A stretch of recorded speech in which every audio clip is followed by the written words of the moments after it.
بسم الله الرحمن الرحيم نحمده ونصلي على رسوله الكريم. We greet you on this the 17th day of the month of Rabiul Thani of the year 1445, or the 30th day of October of the year 2023, I think, from my Caribbean island of Trinidad with Assalamu alaikum wa rahmatullahi wa barakatuh. In previous videos since the war started, at this phase of the war in the Holy Land, in Israel, for maybe 2 weeks now, I think it was in my first response, yes, that I argued that if Israel was unaware that this attack was coming, and the government and armed forces of Israel were taken completely by surprise, then a camel can also pass through the eye of a needle, and a cow can also jump over the moon. Yes, it's so funny. No, they're lying. They're lying, of course. They knew it was just another Pearl Harbor. It was another 9/11. They knew that this attack was coming, and they allowed 1,000 Israelis who could have still been alive today to be killed. Yes, they sacrificed their lives of their own people, cynically so. Why? Because they had an agenda. What is that agenda?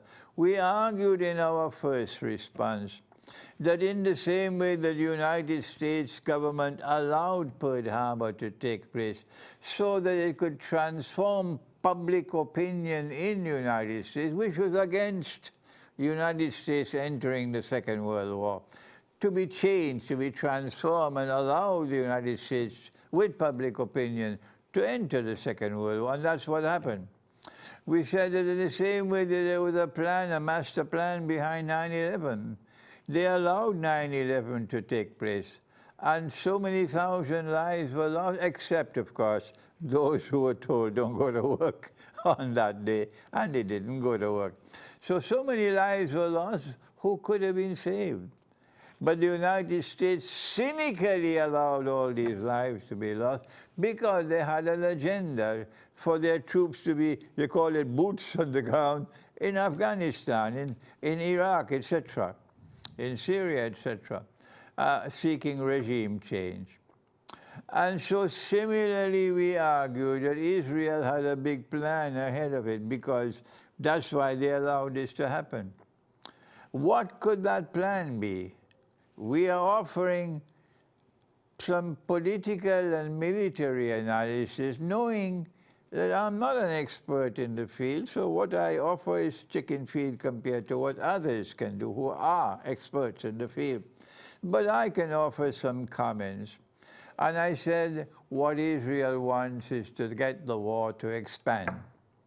What Israel wants is to suck the United States and Britain, NATO, into the war, into that region of the world, so Israel doesn't have to fight alone. And what Israel wants is to expand the war in such a way that she can achieve a number of objectives, not just dealing with the Islamic resistance in Gaza, not just with dealing with Hezbollah in Lebanon, who is a threat to Israel, but the most important one of all is to denuclearize Iran and, if possible, to get regime change in Iran. That is the master plan. This is my view in my first response. Events which have unfolded since then have confirmed my views that this is not just a war between Israel and the Islamic resistance. You don't need an aircraft carrier in the Mediterranean Sea next to Israel if it's simply a war with the Islamic resistance in Gaza. You don't need Britain and France and Germany lining up to send troops and Patriot anti-aircraft missiles and so on being placed all over in bases around. Not at all. because they also know that this plan is for a bigger war, and the target is Iran. Well, then, the Iranian foreign minister is reported to have said recently that Israel has already crossed the red line. And so now this video is being recorded to share with you my view that yes, indeed, we're going to witness soon the war being expanded, and that Iran will be in the war. And we mentioned the implications of war with Iran.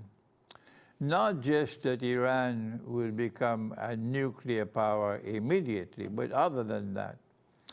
We said that Iran will block the Straits of Hormuz. Iran has the capacity to do that. And when the Straits of Hormuz are blocked and oil cannot get through, the supply of oil is disrupted, the price of oil is going to escalate. It's now almost $100 a barrel. Very soon it'll reach 150 and more than that. And as the price of oil goes up, something mysterious will happen to the world of money. Why? What connection is there between the price of oil and money? Answer, it's bogus money. It's fraudulent money. It's haram money being used by all of us today, all of us. Paper money, plastic money, electronic money, cryptocurrencies, central bank digital currencies, all of them. This is the subject I will be teaching on the 17th of December, this December, inshallah, in a seminar in Manchester. And you will soon find the video on my YouTube channel, and you can register to attend that seminar, inshallah. It'll be a few hours long. So all of these money are bogus and fraudulent and haram. And I have been teaching this subject for 25 years now. And I am correct in my views on money.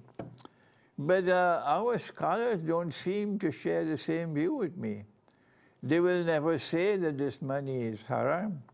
The institutions of Islamic learning producing the scholars, they are called the Jamia, like Jamiatul Azhar in Egypt. Or they're given the name Darul Ulum, or the House of Knowledge. And they are proliferating all over the world. You have so many of them in Britain now. And they are ominously silent on the subject of money, and they will have to answer on Judgment Day. So what's going to happen when you have bogus money? Answer, as the price of oil goes up, all the money of the world will go down. But if we are using money with intrinsic value, money which is in the Quran, money which is in the Sunnah, and when the Messiah returns, he will be using that money, gold and silver coins. When the price of oil goes up, then all of this bogus money will start losing value. Wait, and you will see. And as money loses value, prices will rise. Constantly rising prices is called inflation. But this will not be gradual inflation that's coming when this war expands. It will be dramatic inflation. And when that happens, it will validate this Islamic eschatology that we've been teaching, and our critics have been criticizing and criticizing and criticizing.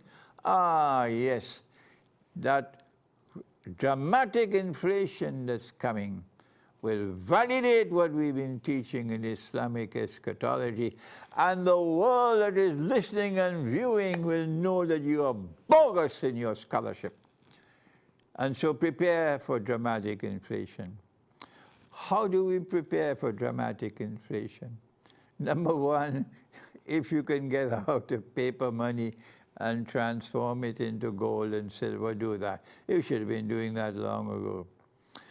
Number two, it's not just gold and silver which can be used as money. When there's a shortage of gold and silver, what will our prophet do?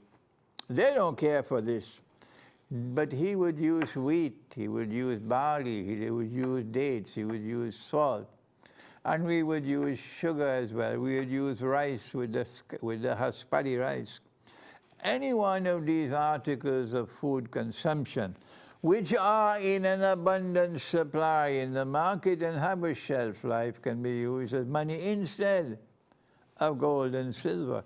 When bogus money is collapsing and inflation is ripping us off and reducing us to poverty and to destitution, as happening in Pakistan. The other thing we can do is to use barter. Barter still is a form, but it has its limitations, barter. We should stock up on non-perishable food from now. Once you listen to this video, go and buy non-perishable food, tin food. Stock up on water, stock up on food, and stock up on energy, on fuel. If you get wood, you can at least use wood for cooking. I use wood when I roast my fish. I roast my fish. I don't use charcoal. I use wood. And I make sure that the flame does not touch the fish.